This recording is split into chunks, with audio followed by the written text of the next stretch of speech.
오늘 함께 받을 말씀은 에베소서 4장인데요.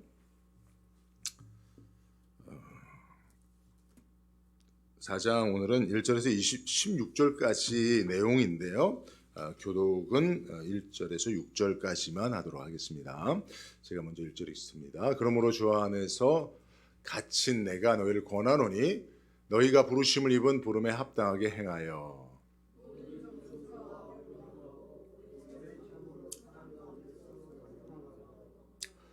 평안에 매는 줄로 성령에 하나 되게 하신 것을 힘써 지키라.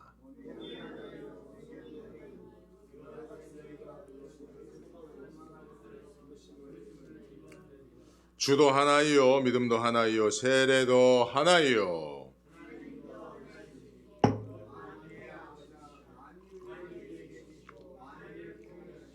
만유 가운데 계시도다. 아멘. 할렐루야.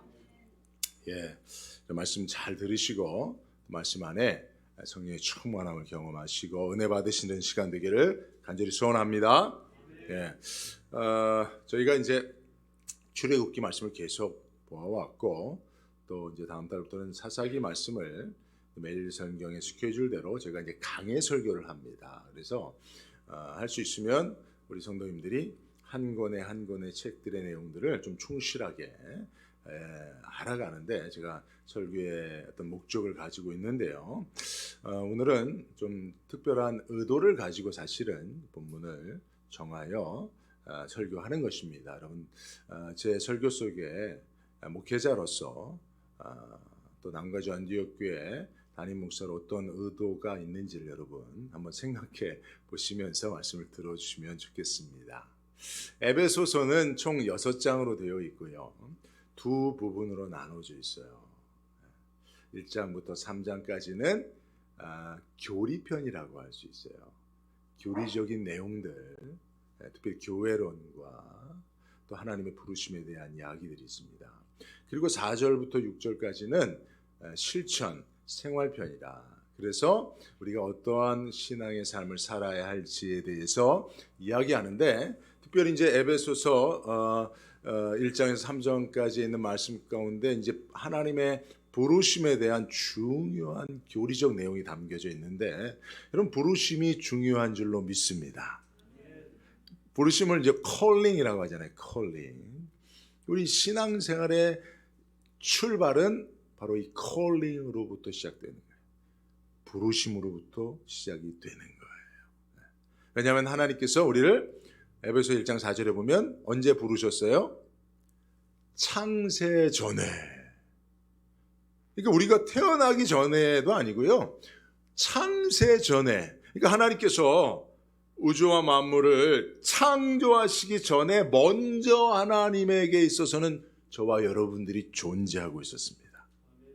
그러니까 여러분 하나님의 창조는 다 부르시기 위한 저와 여러분들을 위한 것이라는 거. 이것을 기억하셔야 됩니다. 제가 고등학교 때 이제 서울 은평구 가련동에 있는 저는 대저동에 살았는데요. 연신내 천을 두고 대저동과 가련동이 있습니다. 그래서 이 가련동에 있는 바로 저희 집하고는 한 150m, 200m 밖에 되죠. 길만 건너면 저희 교회가 있어요. 모교회가 있었는데 중앙성소교회를 다녔어요.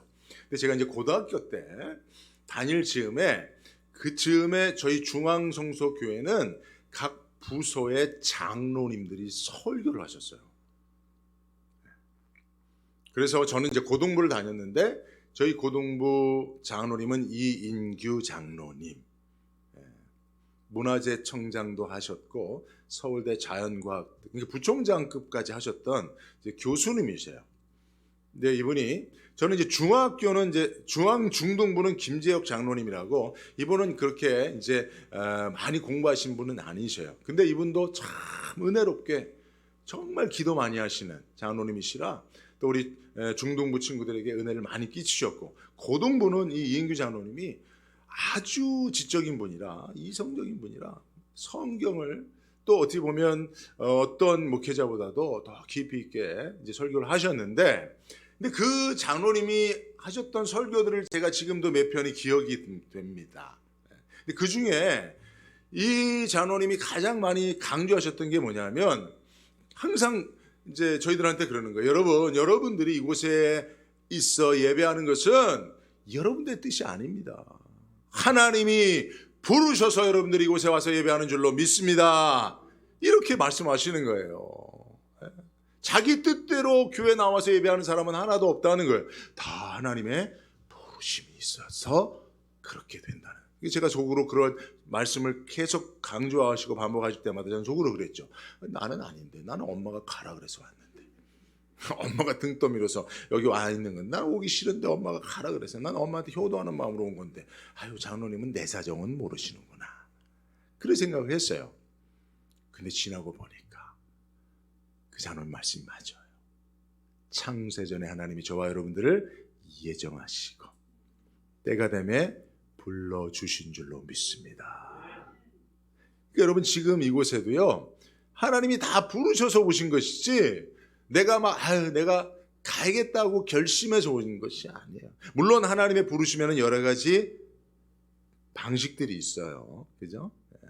뭐 사람을 통해서 부르시기도 하고, 때로는 어떤 사람은 질병이나 고난을 통해서도 부르시기는 합니다. 그러나 사실은 그 표면적으로 드러나는 방식들은 다를지라도 그 이면에는 다 하나님의 부르심이 있는 거예요. 그죠? 불러주지 않으면 올 수 없는 곳입니다. 특별히 하나님 앞에 예배하는 이곳은요. 전에 어느 TV 프로그램에 김은국 씨 아시죠? 김은국이. 김은국이에요. 뭐 이런 거 있잖아요. 그죠? 그분이 그 개그맨 중에 조세호라고 있어요. 좀 통통하고 요새 좀 잘 나가는 조세호인데, 조세호 씨한테 그렇게 얘기했어요. 세호야, 너 지난번에 안재욱이 결혼식에 안 왔어? 야, 나 안재욱 결혼식에 너를 얼마나 찾았는데 너 왜 안재욱 결혼식에 왜 안 왔어? 그러니까 조세호 씨가 대답이 걸작입니다. 안 불러줬는데 어떻게 가요? 안 불렀는데 어떻게 알아요, 내가? 그렇게 대답한 거예요. 그래서 조세호 씨가 캐릭터가 하나 생겼어요. 프로 불참러. 불참하는 프로가 됐다는 거죠. 이거 잘 모르시죠, 여러분? 이거 좀 아시는 분들은 재밌는 얘기인데, 그러니까 그 얘기예요. 안 불렀는데 내가 결혼식에 어떻게 가냐는 거야. 안 불렀는데 몰랐는데 어떻게 내가 거기 있을 수 있느냐, 이 얘기인데, 제가 오늘 말씀하고 똑같아서 여러분 하나님이 부르시지 않으면요 절대로 하나님 앞에 나올 수 있는 그런 존재가 없습니다. 그런 의미 속에서 저와 여러분들은 하나님의 부르심을 받은 복된 존재임을 믿으시기 바랍니다. 자, 그런데요. 그러면 이 1장에서 3장까지는 바로 이런 부르심에 대한 교리적인 설명이 있는데, 4장부터는 실천편이라 부르심을 받은 자들은 그러면 어떠한 삶을 살아야 되느냐, 부르심에 합당한 삶은 무엇이냐에 대한 이야기를 합니다. 4장 1절을 보니까, 그러므로 주 안에서 갇힌 내가 너희를 권하노니 너희가 부르심을 받은 일에 합당하게 행하라. 그러니까 부르심을 받는 것은 내 뜻이 아니고 하나님의 부르시는 이의 뜻인데, 부르심을 받은 이후에는 하나님이 나를 부르신 부르심이 있구나라고 하는 것에 대한 이해를 가지고 있는 사람들은 그거에 대한 합당한 삶이 있음을 깨달아야 된다는 겁니다. 자, 그것이 무엇이냐? 3절에 있어요. 3절 같이 읽습니다. 시작. 평안에 매는 줄로 성령이 하나 되게 하신 것을 힘써 지키라. 오늘 설교 제목이 뭡니까? 힘써 지켜야 할 것이에요. 힘써 지켜야 할 것. 그러니까 여러분, 부르심을 받은 자들이 힘써 지켜야 할 것이 있다는 거예요. 힘써 지켜야 할 것이 있다는 거예요. 그게 바로 그것을 힘써 지키는 삶이 부르심에 합당한 삶이다 라고 하는 것이겠죠. 자, 여러분 한번 생각해 봅시다. 여러분들이 지금도 뭔가 힘써 지키는 것이 있다면 무엇입니까? 뭘 힘써 지키죠? 뭘 힘써 지키십니까? 뭘 힘써 지키고, 우리 항상 만만한 한성이한테 물어봐요. 한성이는 절대로 누가 뺏어가지 않도록 꼭 지키고 싶은 것 있으면 무엇이야? 엄마래, 엄마. 엄마가 너무 예쁘니까 누가 뺏어가려고 하는가 봐요. 여러분, 그래요. 누구나가 다 힘써 지키는 것이 있는데, 그것은 나에게 가장 소중한 거예요. 가장 가치로운 거예요. 그죠? 가장 나의 삶의 우선순위로 삼는 거예요. 그러니까 여러분, 부르심을 입은 자들의 합당한 삶은 무엇인가를 힘써 지키는 거예요. 그러니까 이것은 가치관의 문제예요. 우선순위의 문제예요. 부르심을 받은 사람들은 부르심을 받기 이전과 다른 가치관을 가지고 가장 소중히 여기는 것, 그것을 힘써 지키며 사는 것, 이것이 부르심에 합당한 삶이라는 거죠. 할렐루야. 그죠? 그럼 그게 뭐예요? 하나됨이라는 거예요. 뭐라고요? 하나됨. 성령이 하나 되게 하셔서 우리가 하나 되어진 그것을 힘써 지키라는 겁니다. 그러니까 여러분, 부름을 받은 자들이 가장 중요하게 생각해야 될 우선순위, 최고의 가치로 여기는 건 뭐라고요? 우리가 하나 되어진 것을 힘써 지키는 거예요. 여러분, 이거 우리가 다 아는 것 같지만 가장 실천하지 못하는 겁니다. 왜냐하면 세상은 이것을 소중하게 여기지 않아요.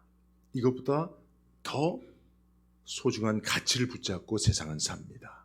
우리는 그 세상 안에서 살다 보니까 부르심을 입은 자들에게 요구하는 하나됨의 가치를 잃어버릴 때가 많아요. 자, 여러분, 기업의 최고의 가치는 뭡니까?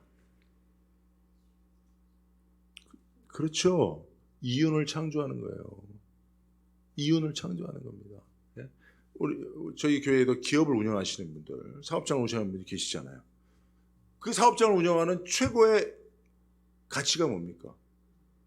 이윤을 남기는 거예요. 여러분, 주식회사의 최고의 가치가 뭡니까? 주주들에게 이윤을 남겨 나눠주는 거예요. 주주의 이익을 극대화하는 겁니다. 그죠?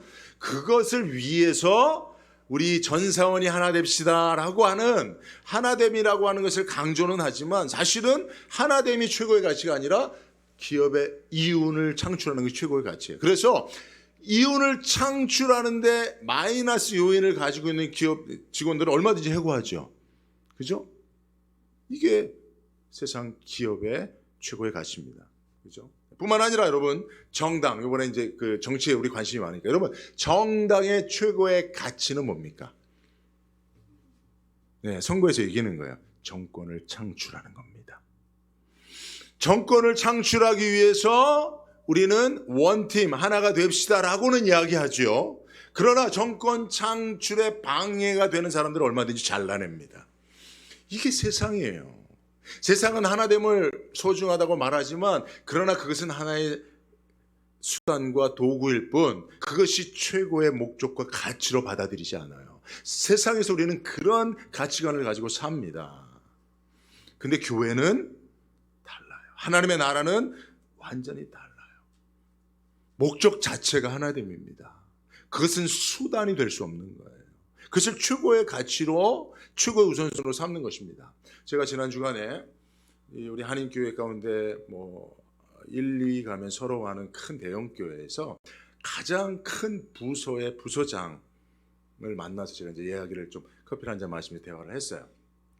제가 이제 이 설교를 준비하고 있었기 때문에 자연스럽게 저는 누구를 만나더라도 말씀을 좀 전하는 것을 즐겨 하는데요. 그래서 제가 이런 설교를 준비하고 정말 성경에서 하나님께서 가장 소중하게 여기시는 것이 하나됨이다 라고 얘기를 했어요. 그래서 저는 교회를 목회하는 데 있어서도 정말 하나님이 접붙여 주신 자들, 여러분, 저와 여러분들이 어떻게 만났어요? 하나님이 불러 중매하여 만나게 했기 때문에 만난 거예요. 예?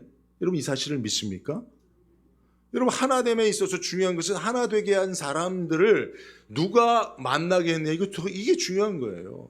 내가 좋아서, 여러분들이 저를 좋아서 내가 마음에 들어서 만난 게 아니에요. 제가 여러분들이 난가주에 가면 안디옥 교회 성도들이 제일 선하고 믿음 좋고 착하더라, 그래서 제가 여기 온 게 아니라니까요. 하나님이 창세 전에 이미 저와 여러분들을 아시는 하나님이 부르실 때에 홀로 부르지 아니하시고 하나 되도록 부르셨기 때문에 우리가 하나 된 줄로 믿습니다. 그래서 이렇게 예배하는 거예요. 그래서 제가 그런 얘기 했어요. 교회는 이렇게 부름받은 자들이 하나 된 교회이기 때문에, 예를 들면 교회가 어떤 사역의 중요한 목적을 이루기 위해서 그 사역을 이루는데 걸림돌이 되는 사람들이라고 잘라낼 수 없다는 거예요. 저는요, 사실은 우리 목사님도 계시고 전도사님도 계시고 저도 개척하고 쭉 수많은 부교역자들이 저희 교회를 거처를 갔습니다. 제가 다 기억하지 못할 정도로 많은 부목사님들, 전도사님들 계셨는데 저는 한 번도 제가 먼저 교회를 사임하시죠라고 말한 적이 없어요. 왜요? 제가 부교육자를 면접을 보고 선발을 했지만 하나님이 불러 만나게 하셨다고 하는 믿음을 가지고 있었기 때문에 그가 교회의 목회적 사역에 도움이 좀 덜 된다 하더라도 그것보다 더 중요한 것은 보냄을 받은 자들이, 불러 보냄을 받은 자들이 하나 되게 하신 것을 지키는 것을 더 소중한 것이라고 제가 믿었기 때문에 그래요. 그런 저의 모습을 보고 저의 동기들이 많이, 목사님들이 야, 그 잘라버려 라고 하는 이야기를 많이 했는데 저는 그런 적이 없습니다. 지금도 저는 같은 마음을 가지고 있어요. 제가 이런 목회적 철학을 이야기하니까 그분이 안타까워 저한테 얘기하더라고요. 목사님, 거기는 이제 사실은 저희 교회 성도보다도 그 부서는 훨씬 더 부서원들이 많아요. 한 100여 명이 넘는 교회가 몇천 명 교회고 그 교회의 가장 중요한 사역이기 때문에 거기 부서에 정말 많은 분들이 이제 봉사자로 계시죠. 그래서 뭐 국장으로부터 뭐 부국장, 뭐 팀장 등 여러 분이 계시죠. 목사님, 이것을 운영하다 보면요, 그분이 하는 말이 그거예요. 자기는 부장으로서 부서에 속한 사람들에게 잡 디스크립션을 철저하게 나눠주고 만약 우선순위를 이 부서에 두지 않는 사람들은, 그리고 그 부서 모임에 잘 참석하지 않거나 부서장과 의논 없이 지 마음대로 하는 사람들은 가차없이 잘라버린다는 거예요. 그래야 다른 사람들이 내가 잘못하면 잘릴 수도 있겠구나 생각하고 권위가 쓴다는 거예요. 질서가 잡힌다는 거예요. 그리고 정말 그 사역을 원활하게 할 수 있는 힘이 거기에 있다는 거예요. 목사님 그렇게 하면 힘드실걸요 라고 혀를 차더라고요. 여러분, 어느 게 맞습니까? 세상은요, 그분의 말이 맞죠. 조직을 운영하는 데 있어서 그분의 말이 맞는 거죠. 당연하죠. 죄성을 가진 인간들 그냥 자원하는 마음으로 내버려 둬보십시오. 성령의 감동을 따라 행하는 사람 누가 있습니까? 나태하고 게으르고 자기주기 정신적이고 이기적인 마음으로 자기가 원하는 대로 하지요. 그런 사람들을 통제하기 위해서 어떻게 합니까? 권세를 가지고 당근과 채찍을 휘두르면서 그렇게 해야 사람들이 잘 따라오는 거예요. 세상은 다 그렇게 하지 않습니까? 근데 여러분, 저는 교회는 그렇지 않다고 생각합니다. 그것은 하나님이 원하는 세상이 아니라고 믿습니다. 대표적인 케이스가 뭐냐면, 저는 그래서 예수님의 제자들 얘기를 했어요. 예수님의 제자들 얘기를 했어요. 그분이 예를 들어서 저한테 질문하더라고요. 목사님, 혹시 기업이 하나 있는데, 아버지가 기업을 가지고 있는데 아들이 셋이 있어요. 셋이 있는데 이 기업을 이제 아버지가 유산으로 물려줘야 되는데 누구에게 물려주겠냐 생각할 때 그 처자들은 아주 성실하고 기업을 물려주면 잘 기업을 이어갈 것 같은데 둘째나 셋째는 막 허랑방탕하고 막 그래서 기업을 물려주면 다 망할 것 같은데 목사님 누구한테 물려주겠습니까? 교회도 기업과 같은데 그런 사람들을 찾아서 물려줘야 되는 거 아닙니까? 라고 얘기를 하더라고요. 제가 그랬죠. 그 답은 성경에 있다. 탕자의 비유를 알지 않느냐. 탕자에서 그 아버지는 하나님이신데 그 아버지가 가진 기업을 누구한테 줬냐. 우리 같으면, 당신 같으면 절대로 탕자한테 그 기업을 물려주지 않지, 나눠주지 않지. 그러나 하나님은 그렇지 않다는 거예요. 여러분, 예수님의 제자들 보십시오. 여러분, 예수님이 제자들을 왜 부르셨습니까? 마가복음 3장 14절 15절을 보면요, 이에 12를 세우신 이는 자기와 함께 있게 하시고 또 보내서 전도도 하며 귀신을 내쫓는 권능도 가지고, 세 가지 목적이 제자를 부르신 부르심에 있어요. 뭐죠? 함께 있게 하시고 전도하게 하시고 축사, 영적 전쟁 하시는 거. 이 세 가지 사역입니다. 다 중요합니다. 그렇게 해서 16절 이하에 보면 부르신 12명이 있는데 베드로, 야고보, 요한, 그죠? 안드레, 빌립, 바돌로메, 마태, 도가, 야고보, 다데오, 시몬, 가룟 유다. 가룟 유다는 예수를 판자하더라. 자, 여러분, 예수님이요, 효율적인 사역의 열매를 위해서라면 왜 가룟 유다를 부르십니까? 왜 의심 많은 도마를 여전히 제자로 데리고 다니십니까? 왜 배신하고 자기 감정에 따라 울그락불그락하는 다혈질 베드로를 수석으로 세우십니까? 맞지 않잖아요. 효율적이지 않잖아요. 실용적이지 않잖아요. 조직 관리에 실패한 거 아닙니까? 그죠? 우리가 지금 가지고 있는 그런 가치관에 따르면 예수님은 조직을 제대로 관리 못 하시는 분들이에요. 12명만 있었으면 또 그럴 수 있어요. 근데 예수님에게는 12명만 있는 게 아니에요. 70일의 전도대도 있었고요. 수많은 사람들이 예수님을 쫓고 있었거든요. 예수님의 12제자가 되고 싶어하는 사람들 경쟁률이 100대 1도 넘었어요. 베드로가 예수님의 앞길을 가로막고 십자가를 가로막으면 잘라버리고 수속제자 할 사람 면접하겠습니다 그러면 1000명도 더 모였을 거예요. 그럼 그 중에서 많이 배운 사람, 똑똑한 사람, 순종하는 사람, 딱 주님의 마음을 잘 헤아려서 주님 뜻대로 잘 섬기는 사람 뽑으면 되잖아요. 근데 그렇게 안 하시잖아요, 여러분. 이 세상에서 그런 예수님에게 기업을 맡길 사람 누가 있겠습니까? 사업장을 맡길 사람 누가 있습니까? 매니저로 세울 사람 누가 있습니까? 다 말아먹겠죠. 그렇지 않습니까? 근데 여러분, 그게 주님이에요. 그 주님이 추구하는 하나님의 나라가 그런 나라예요. 그게 교회예요. 세상적 기업의 운영 원리, 실용주의와 효율을 따지는 그 원리들을 교회에 가지고 와서 교회에서도 주님과 같이 하지 않는 거예요. 주님이 그렇게 하는 거 다 알아요. 예, 그런데 주님은 그렇게 하셨지만 우리가 어떻게 그렇게 합니까? 오늘날 교회는 그렇게 하면 안 돼요 라고 기업의 경영 방식을 가지고 들어와서 교회를 기업 경영 방식으로 운영하려고 하는 그런 세속화가 결국은 이 세상 기업보다도 사실은 그럼 더 경쟁력이 있어야 되는데 교회는 그런 전문성도 없으면서 그런 세상을 흉내내다 보니까 세상에서도 경쟁력이 떨어지는 거예요. 주님은 절대로 그렇게 하지 않습니다.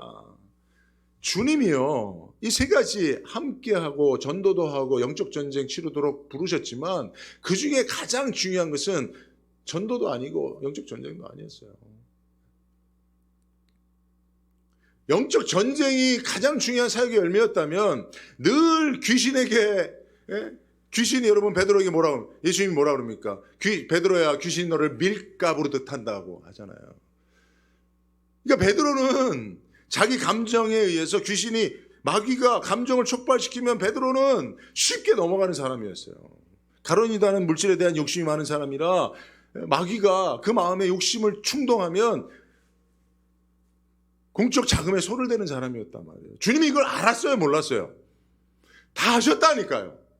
그러나 부르셔서 하나 되게 하시는 것이, 함께하여 하나 되게 하시는 것이 주님의 목적이었고 최고의 가치였기 때문에 끝까지 품고 가신 거예요. 끝까지 사랑하신 거예요. 그게 주님이 추구하는 교회예요. 그게 주님이 추구하는 공동체예요. 그게 주님이 추구하는 하나됨입니다. 주님의 기도 속에서도 이것이 나와 있어요.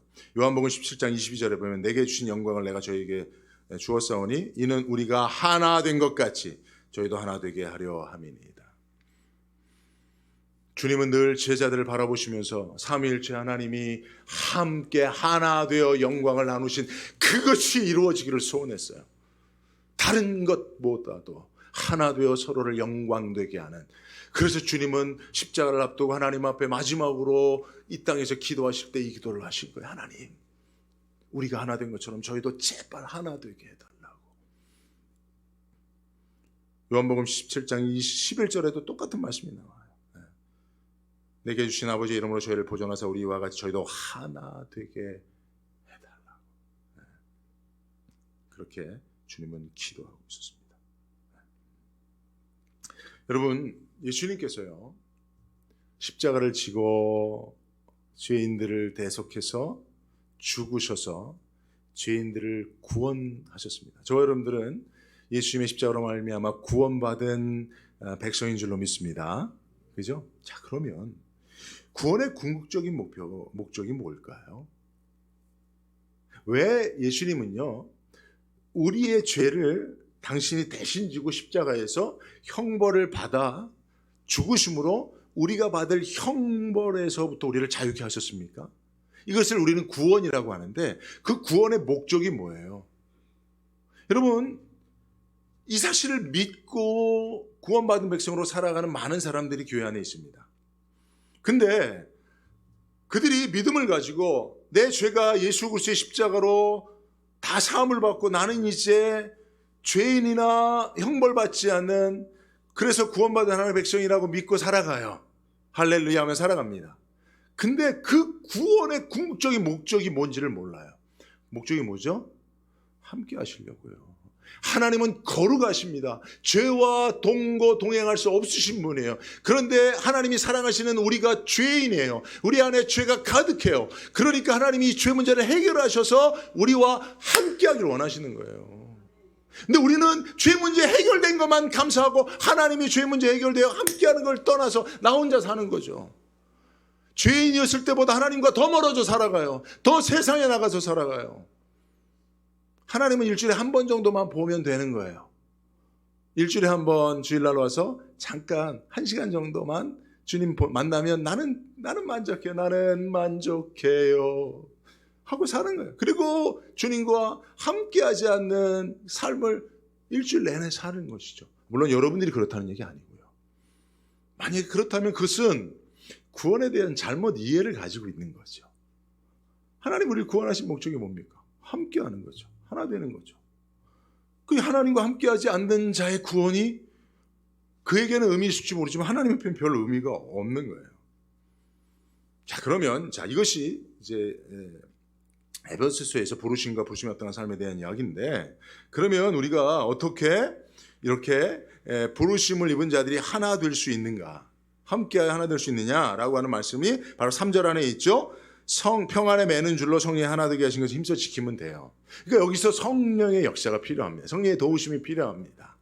사실은 이제 평안이에요. 여러분, 우리가 하나 되는 것이 깨어지는 이유가 뭐냐면 평안이 깨어지기 때문에 그렇습니다. 이건 평화인데요. 이건 다른 말로 하면 평화인데, 여러분 부부 관계가 깨어지는 이유가 뭡니까? 부부 관계 안에 평화가 깨어지기 때문에 그래요. 교회들이 깨어지는 이유가 뭡니까? 교회 안에 평화가 깨어지기 때문에 그래요. 그러면 왜 평화가 깨어지느냐? 왜 관계 속에서 평안이 깨어집니까? 왜 깨어져요? 2절 3절에 답이 있어요.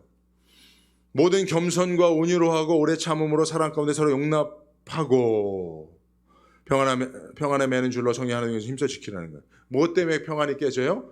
겸손하지 않기 때문에 그래요. 뭐 때문에 평안이 깨져요? 온유하지 않기 때문에 그래요. 뭐 때문에 평안이 깨져요? 다른 사람을 오래 참아주지 못하기 때문에 그래요. 사랑으로 용납하지 못하기 때문에 그래요. 그러니까 주님은 어떻게 했어요? 주님은 제자들의 발을 씻겨주심으로 겸손히 제자들과 하나 되셨습니다. 베드로가 소리 질러도 주님은 온유한 말씀으로 말씀하셨어요. 그리고 제자들이 다 주님을 배신하는 가운데도 주님은 오래 참고 사랑 가운데 용납하셨어요. 그래서 주님은 끝까지 제자들과 하나 될 수 있으셨던 거예요. 우리들도 마찬가지입니다. 근데 이것을 우리의 성정으로, 우리의 성품으로, 우리의 인격으로 감당이 됩니까? 안 되죠. 우리는 매일 힘든 게 뭐예요? 저거 하여튼 어떻게 저 모양인가, 못 견디겠는 거죠. 못 참았는 거죠. 용납이 안 되는 거예요. 내 상식으로. 우리 자주 하는 말 그거죠.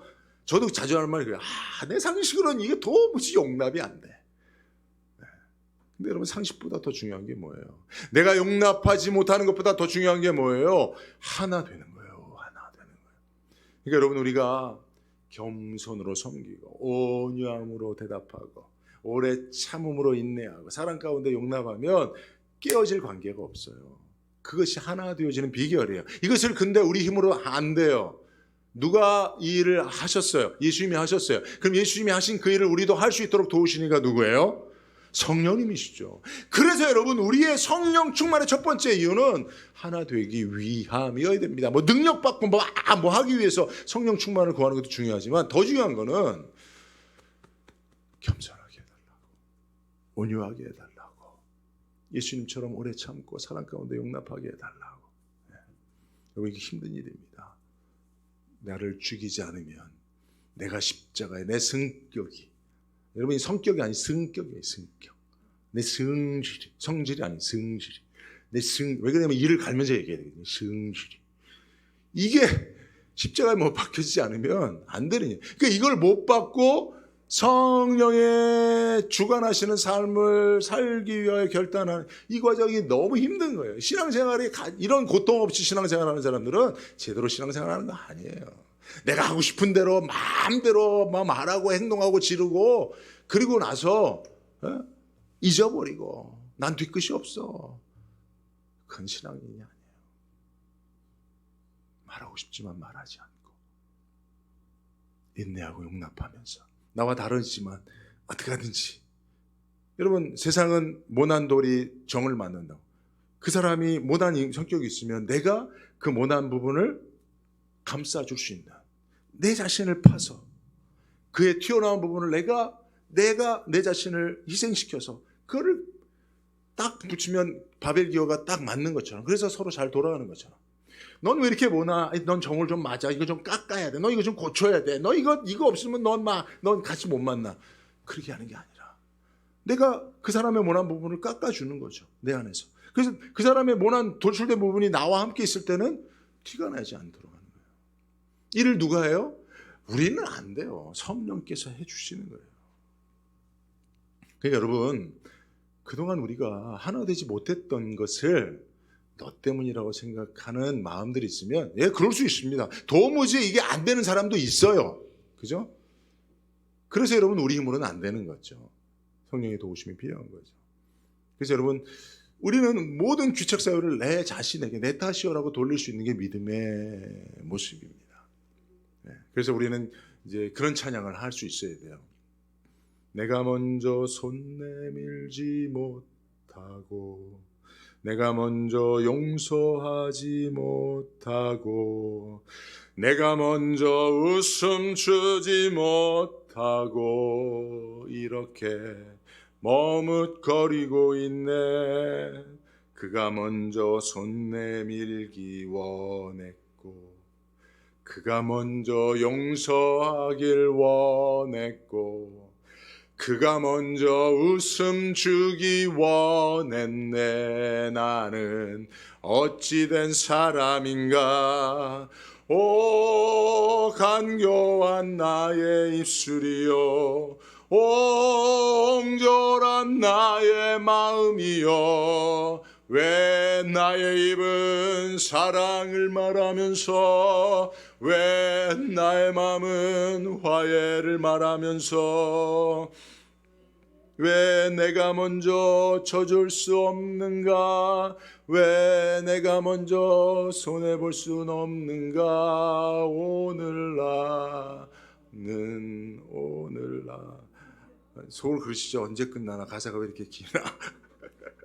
네, 사실 제가 반주를 좀 부탁하려고 그러다가 이제 나와서 또 반주하고 그래서 번거로워서 그냥 제가 아는 목사님이요 음치예요. 야 근데 노래를 꼭 설교 중에 두세 곡을 불러요. 근데 그것만 기다려 성도들이. 설교 내용은 재미없으니까 목사님이 음치로 막 노래할 때 그때 막 카타르시스를 느끼는 거야. 설교를 은혜 받았다 그러고 가더라고. 내가 그 이해가 안 갔어요. 도무지 나는 정확한 사람이라 정확하게 노래를 부르지 않으면 못 불러도 부르지 않는데, 그래서 제가 오늘 이 노래를 일부러 그렇게 한번 불러볼 건가요? 왜 내가 먼저 뭐 이렇게, 그렇죠? 이게 우리의 고백이 돼야 돼요. 사실 내가 먼저 손 내밀었으면 됐어요. 내가 먼저 사과했으면 됐어요.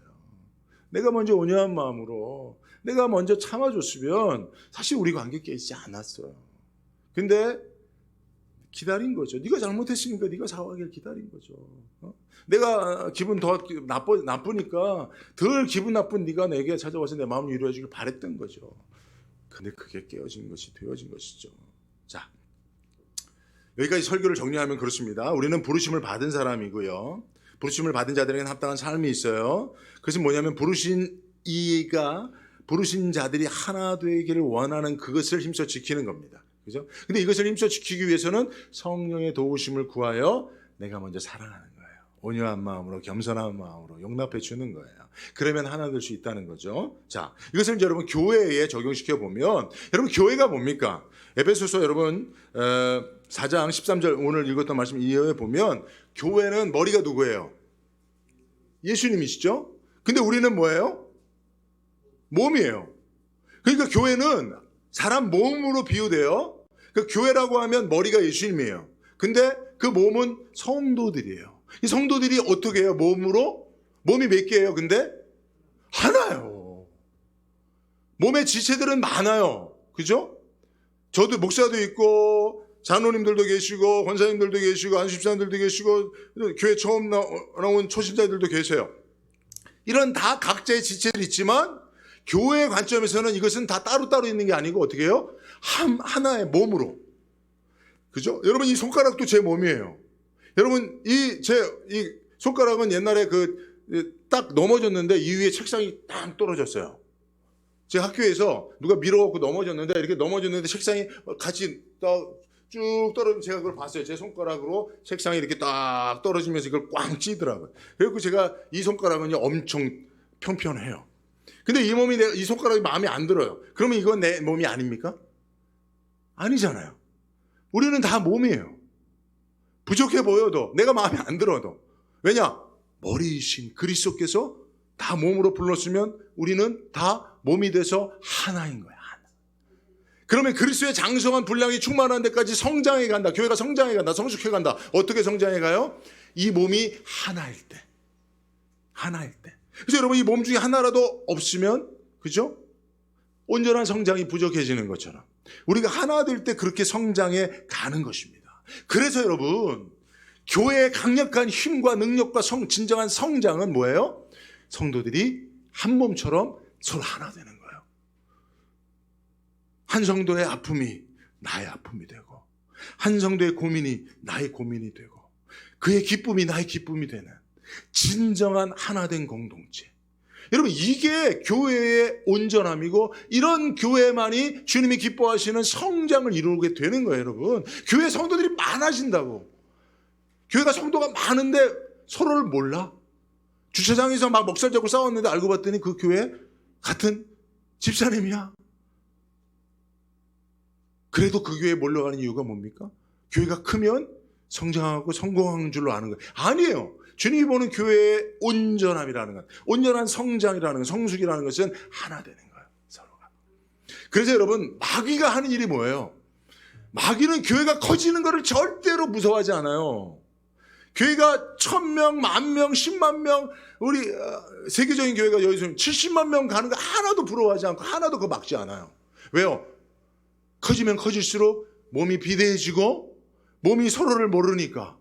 그는 주님이 볼 때도 마귀가 볼 때도 교회가 아닌 거거든요. 그래서 마귀는 어떻게든지 교회를 분열시키는 일을 합니다. 이게 마귀의 유일하게 하는 사역이에요, 여러분. 그래서 여러분 이민사회를 보십시오. 우리 이민교회들을 보십시오. 마귀가 얼마나 성공적으로 교회들을 분리시켰습니까? 분열시켰습니까? 근데 왜 마귀의 전략이 다 성공했습니까? 우리가 몰라서 그런 거예요. 하나됨이 절대 가치라는 사실을 몰랐기 때문에 그래요. 어떤 일이 있어도 하나님을 지켜야 된다. 힘써 지켜야 된다라고 하는 그 믿음을, 부르심을 받은 자의 합당한 삶이 그것을 몰랐기 때문에 그래요. 교회를 성장시켜야 되기 때문에 잘라버려야 돼. 교회를 부흥시켜야 되기 때문에 잘라버려야 돼. 그렇게 마귀에게 속아서 마귀가 성공적으로 교회를 분열시켜버린 겁니다. 그러니까 온전한 교회가 이 시대 가운데 찾아보기 힘든 것이라고 볼 수가 있는 것입니다. 자, 말씀을 정리하도록 하죠. 제가 이 말씀을 왜 하냐면요, 다 의도가 있다 그랬죠. 왜 할까요, 여러분? 제가 이렇게 심각하게 얘기하는 의도가 뭐예요? 사실 그러니까 주님이 우리 난가주한대역교회라고 이렇게 바라보시는, 주님이 바라보시는 하나된 교회 몸이 있을 거 아니에요. 우리는 못 느끼지만 주님이 볼 때는 야, 몸 중에 한 지체가 떨어져 나가 있다. 이것이 와야 나는 너희를 온전한 교회의 몸이라고 생각한다. 이렇게 하나님 보실 거 아니에요. 그죠? 네? 탕자의 비유에서 큰아들은 아무 문제가 없었어요. 큰아들은 도리어 허랑방탕하고 말 더럽게 처먹지 않는 그 아들이 나가니까 너무나 좋은 거예요. 그죠? 집안이 잘 돌아가거든요. 근데 아버지는 아니었잖아요. 아버지는 매일 저녁마다 황혼물에 비면 집 밖에 나가는 거예요. 상거가 뭔데 집에서 멀리 떨어진 데까지 동네 마을까지 나가는 거 왜 그런 줄 아세요? 아버지가 죽지도 않았는데 재산을 미리 강탈하듯이 빼앗아 간 놈이 집에 들어오면 동네 사람들이 가만 안 두거든요. 죽여버리거든요. 그게 마을 공동체예요, 당시에. 일벌백계거든요. 그러니까 그거 못하도록 먼저 달려가서 안아주고 가락지 끼워주고 동네 사람들을 위로하기 위해서 잔치 베풀어주기 위해서. 아버지의 마음은 그런 거예요. 하나님이 보시는 우리 안디옥 교회는 그런 거예요. 아직 탕자가 나가서 돌아오지 않고 있는데 아버지의 관심은 거기에 있는 거예요. 우리가 예배 잘 드려도 하나님 그거 기뻐하시겠습니다만은 야, 탕자가 아직도 돌아오지 않았는데 야, 와서 그들과 하나 되기를 바란다. 그들이 왔을 때 너희가 불편할 수 있을지도 모른다. 그는 여전히 또 너희들을 힘들게 했던 그 성품과 또 습관을 가지고 그런 사람일 수도 있다. 그러나 하나 되는 것이 내가 원하는 바다라고 주님 말씀할 수 있어요. 지난번에 우리 행사할 때 제가 처음 뵙는 분들이 많이 왔어요. 근데 다 안디옥 교회 출신들이래요. 제가 이 말씀을 준비한 의도가 뭔지 아시겠죠? 예, 지금 신앙생활 잘하시는 분들도 있어요. 물론 뭐 여러분 안디옥 교회가 뭐 영원히 뭐 주님 오실 때까지 꼭 이 교회만 다닌다는 건 아니에요. 개인의 사정과 형편에 따라서 하나님의 인도하심을 받아 때로는 다른 교회를 섬길 수도 있습니다. 당연하죠. 저도 뭐 사실은 모교회를 떠나서 여기까지 왔잖아요. 그죠? 하나님의 부르심이라는 게 있잖아요. 근데 그럼에도 불구하고 우리가 믿음으로 바라볼 때에 하나님이 한 몸 된 지체로 불러주시는 자들이 있을 수 있습니다. 오늘 말씀을 드리면 저는 여러분들이 그걸 생각하길 바라요. 오늘 설교는 사실은 그 한 사람일 수 있습니다. 그 한 사람을 위한 설교예요. 만약에 우리 가운데 주님이 찾으시는 그 한 사람, 99마리의 양은 건강하게 목자의 말씀을 듣고 있지만 그 잃어버린 양 하나, 10드라마크만은 9드라마크는 잘 있지만 1드라마크만 잃어버린 드라마크라 하나, 말 잘 듣는 큰아들은 여전히 집안의 아버지를 도와 있지만 그 방탕한 짐당한 아들 하나, 그 하나를 위해서 오늘 저는 말씀을 준비했고 이 말씀을 하나님이 저를 통해서 여러분들에게 말씀하고 계신 줄로 믿습니다. 여러분 그 한 사람이 지금 혹 생각나시거든. 이번에 꼭 하나님의 부르심이 그의 귀에 들려질 수 있도록 저와 여러분들이 하나님의 부르심의 도구가 될 수 있으면 좋겠습니다. 기도하겠습니다. 하나님 감사합니다. 하나님이 우리 남가주 안디옥 교회를 온전한 교회로 바라보시는 바, 우리가 함께 해야 하는, 그리고 하나 되어야 하는 주님의 온전한 몸을 이루는 지체들이 혹 이곳에 있지 아니하다면 이번 추수감사 주일에는 우리가 그 영혼들을 주님 앞에 아름다운 열매로 올려드리기를 원합니다. 하나님, 이 마음속에 혹 생각나는, 우리 성도들의 마음속에 생각나는 영혼들이 있다면 그 영혼들 이번 기회에 꼭 주님 앞에 다시 불러 주님의 몸된 지체로 접붙여 하나된 교제를 이루어갈 수 있도록 축복하여 주옵소서. 예수님의 이름으로 기도드리옵나이다. 아멘.